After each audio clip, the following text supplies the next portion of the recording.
ইন্দোনেশিয়ার এই দুই যুবক শুধুমাত্র শাবল আর একটি কোদাল দিয়ে কিভাবে নির্মাণ করে রাজপ্রাসাদ। তবে চলুন আজকের এই ভিডিওতে আমরা দেখতে চলেছি ইন্দোনেশিয়ার এই দুই যুবক কিভাবে মাটির নিচে বাড়ি নির্মাণ করে, যা বড় বড় ইঞ্জিনিয়াররাও করতে পারে না। তবে চলুন আজকের ভিডিও শুরু করা যাক।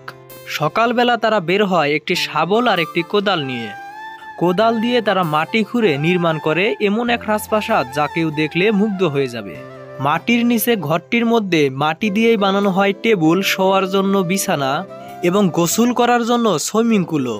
তাদের যখন খাবার সময় হয় তারা দুই বন্ধু মিলে নদীতে যায় মাছ ধরতে এবং মাছ ধরে সেগুলো আগুনে পুড়ে সেগুলো খেয়ে আবার তাদের নিজেদের কাজে লেগে পড়ে। আর এভাবে তারা কয়েকদিনের মধ্যে বাড়িটি নির্মাণ করে আবার চলে আসে তাদের নিজ বাড়িতে। বাড়িগুলো এমন ডিজাইনে বানানো হয় যা বড় বড় ইঞ্জিনিয়াররাও দেখে মুগ্ধ হয়ে যায়। তো এই ছিল আজকের ভিডিওটি ভালো লেগে থাকলে অবশ্যই চ্যানেলটি সাবস্ক্রাইব করে রাখবেন, আর আগে থেকে সাবস্ক্রাইব করা থাকলে তাহলে আপনাকে অসংখ্য ধন্যবাদ।